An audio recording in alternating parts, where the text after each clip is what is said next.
日本有很多古老的神社，尤其在京都、奈良，那些大大小小的神社啊，可以说是遍布了整个城市。以前呢，我曾经用好几天的时间啊，把京都许多著名的神社走马观花的看过很多次，的确能感受到那种古朴与宁静吧。而今天呢，我们要去探寻的，同样也是一座历史悠久的神社。那它的出名啊，并不是因为它的古老，反而是荒废以后啊，围绕它的是各种古怪灵异的都市传说。那这究竟是怎样的一个神社？曾经又发生过什么样的故事呢？我们就一起去看一看。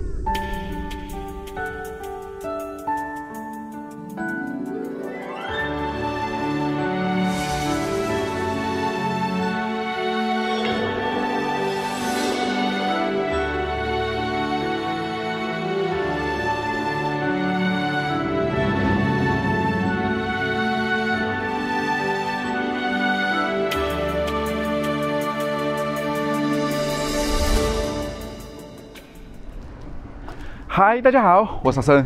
现在我在日本的奈良市，今天天气啊依旧非常的炎热，但是并不是很闷，所以路上有风的话，吹起来还是比较的凉爽。那现在我们要先去搭乘巴士，然后再徒步几公里，才能到达今天我们的目的地。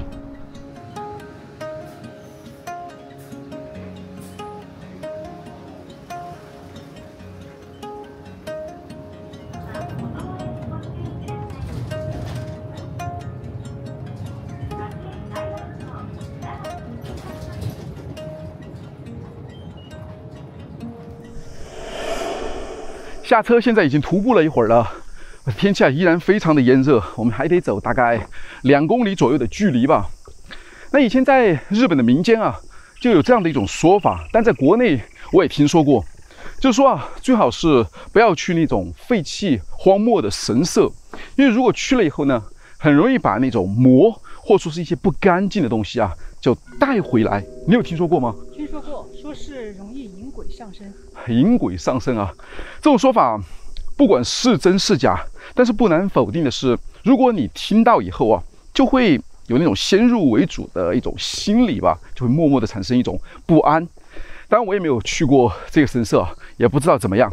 来，我们一块儿先体验一下这一条林间小道吧。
这里应该就是这个神社的入口了。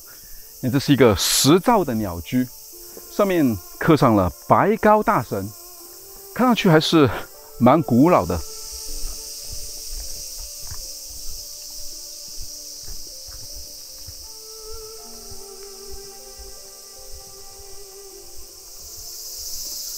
这里面是一片水池，但是我发现刚才一进来以后啊，竟然就开始在下雨了。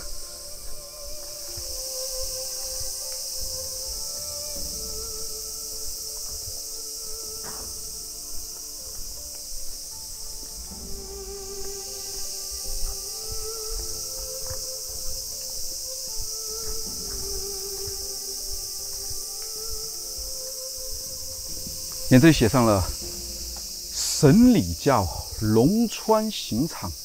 神理教啊，不知道是一个什么教会。哇，这里面好多的蚊虫。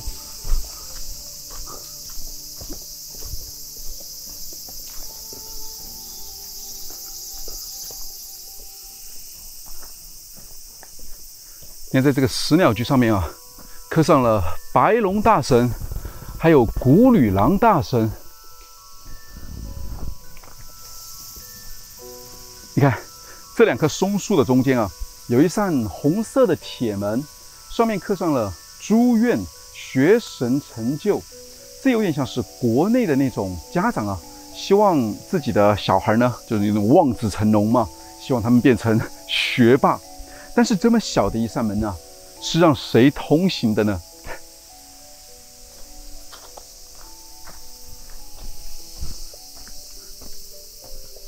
周围有些建筑，这里分路了，上面写的是私有领地。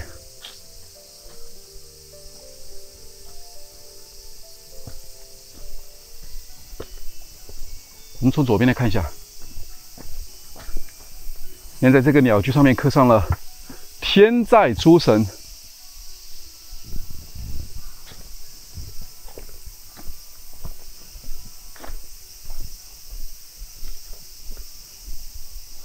好多的鸟居，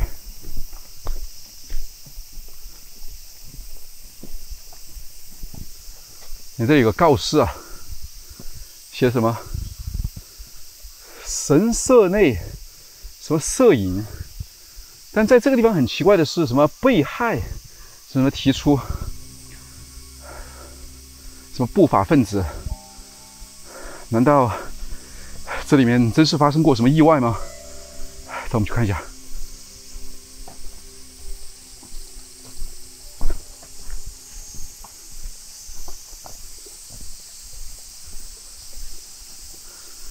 哇，上面有很多的石雕的大神，天在诸大神，昭有大神。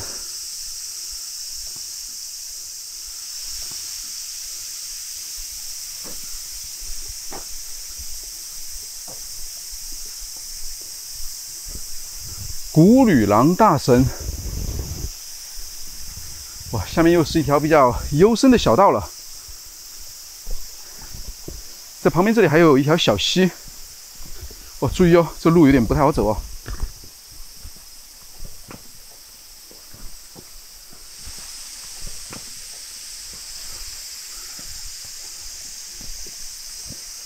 你看这条小溪。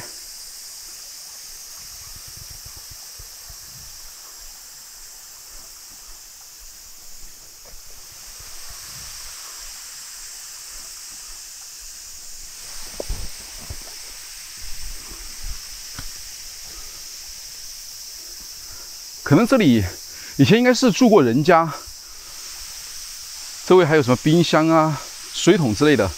不过现在房屋啊已经都坍塌了。哇哦，这里面特别的黑啊！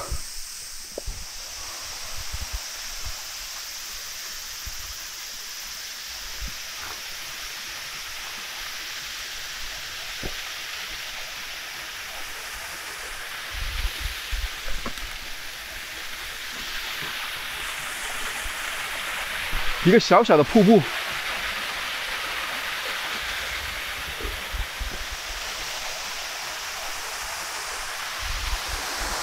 你看这些松树，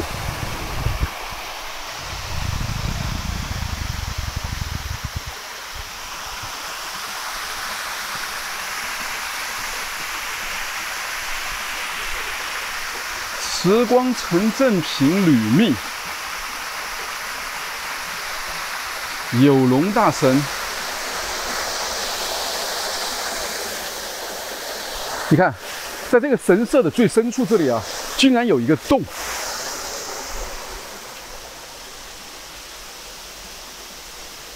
你感觉这个洞啊，看上去像什么？这个防空洞吗？防空洞啊，确实外面这一圈啊还蛮大的，但是越往里面呢，这个洞口啊就越来越小。我想，这应该就是曾经啊被传得最为灵异的那个山洞了。你看，这应该是人工开凿的一个山洞，旁边那个地方啊还放了一把铁锹。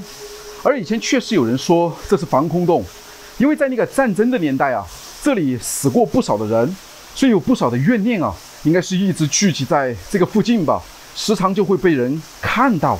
但我感觉呢，你看前方的那个洞口啊，越来越狭窄了，应该并不深吧，最多里面只能容纳几个人，所以我感觉不太像是防空洞。虽然外面这个洞口比较的大，但是越往里面啊，你看那个洞口呢，就越来越狭窄，以至于只能是一个人啊，慢慢的往里面爬了。所以我感觉这个洞口应该不深。你看在地上啊，这里还有一些仪器和一些管道吧，这样通进去，有可能曾经呢是想在这里挖矿，或者说是挖掘什么东西吧。但是中间这里啊，放了一个石台，上面虽然是空的，但我不知道是不是供奉的那个白高大神。而在这个石台的上面啊，却有着2个非常惊悚的文字，刻上了“镇魂”。那这究竟是在镇谁的魂呢？这真是让人啊有一些背脊发凉。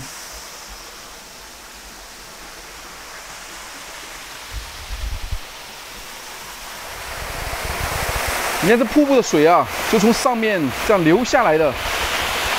在对面的石壁上面，还有一些石碑，刻上了一些文字，去看一下。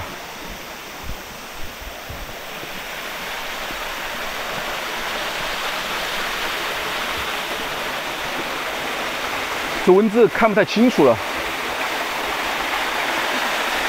你这里还供奉了一些不知道是什么神。特别的湍急，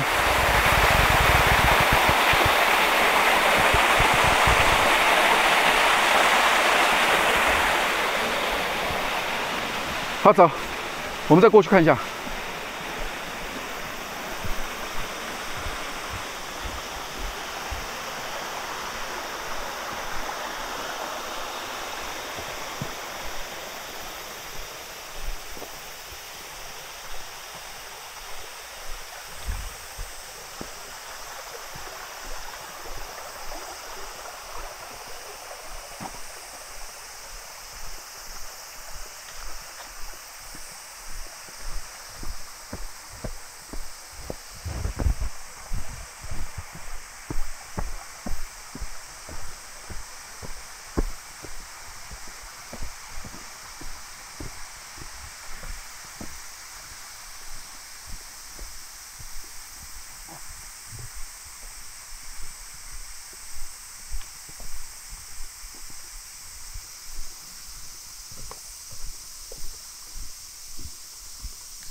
从这边还有一条路，那我们再上山去看一下。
你看这条小溪，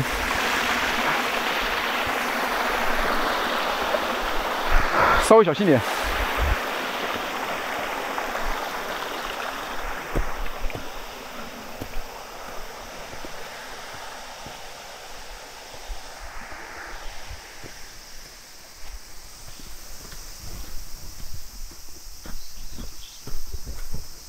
那上面那个地方有一个房子，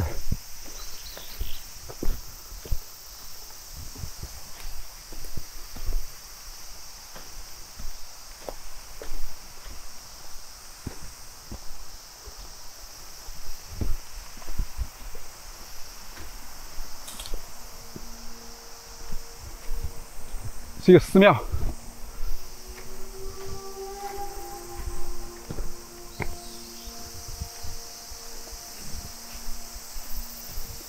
龙寺摩崖佛，这里面有很多的石窟造像。你看，哇哦，看到了吗？上面有一个金光灿灿的佛祖，这应该是有很长的时间了。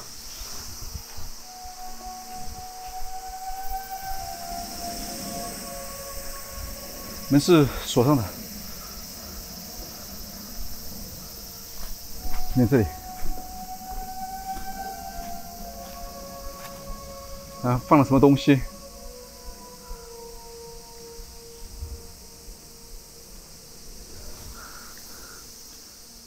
好累啊，稍微坐在这里啊，歇息一会儿。你看这里就是这个神庙的最顶端了，而刚才这个神庙里面的那些摩崖石刻，是不是和国内的还蛮相似的呢？就是非常古老吧。那刚才啊，我们沿途从底部呢，一直来到这个顶部啊。我就发现沿途有很多那种古老的石碑，有一些石碑上面呢就刻上了八永基大神，还有一些鸟居上面呢又刻上了什么中景啊、玉基教会这样的一些文字。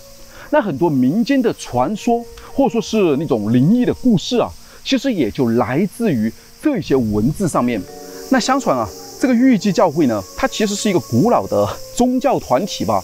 而前面我们刚刚说到的那个中景呢，他便是这一支教会的创始人呢，或者说叫教主了。可以这么理解吧，就有点像我们以前啊，在小说或者说在电视剧里面经常会看到的教主了。你看，曾经啊，在东京大学出版社呢，就出版了名为《近代都市的女性巫者》这样的一本书。在书中呢，就提到了这个中景啊，他亲口讲述了他的命运，叙说了有关这个白高神社啊和他自己的信仰与特殊的生活吧。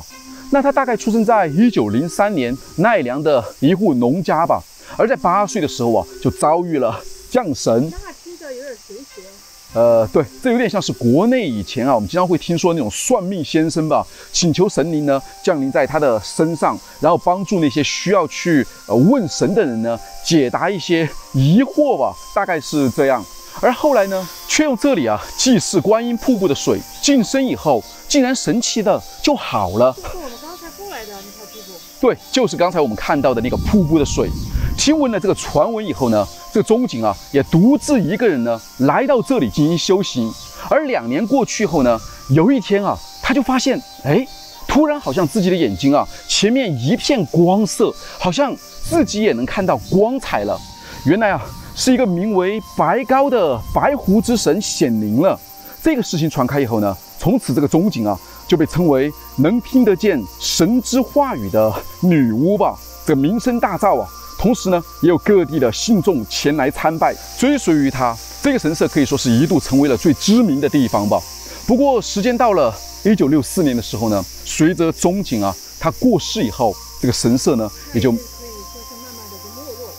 也就慢慢的没落荒废了。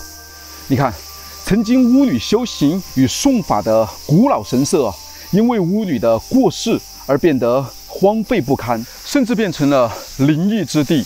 那我个人觉得啊，不管是传说也好，灵异也罢，那再精彩的人生啊，再传奇的故事啊，往往很多时候呢都会过眼云烟，转瞬即逝吧。所以谁又能留下当下美好的这种生活呢？所以啊，还是珍惜当下吧。好吧，那这里啊也就是这样了。刚才我就听到天空啊已经在打雷了，所以我估计马上就要大暴雨了。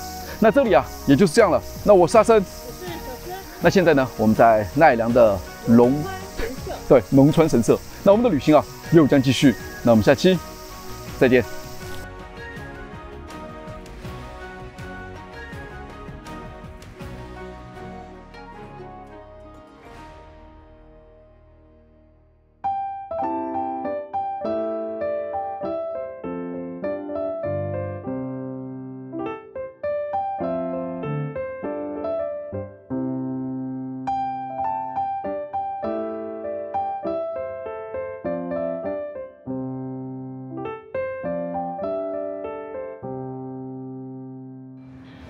这今天晚上的晚餐，看这饺子，它看上去是不是很像那个王酱？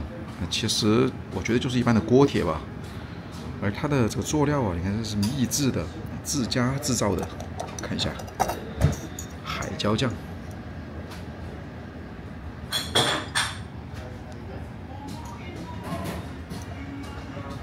秘制的佐料。看一下这个饺子啊，这是两种不同的，一种是小一点的，一种是大一点的。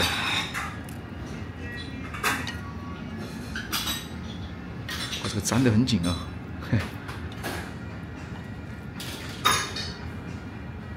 这样的饺子，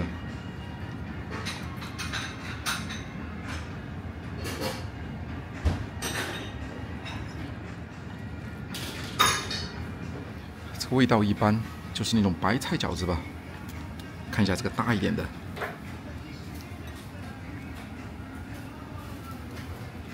这秘制的酱料，我觉得味道有点淡。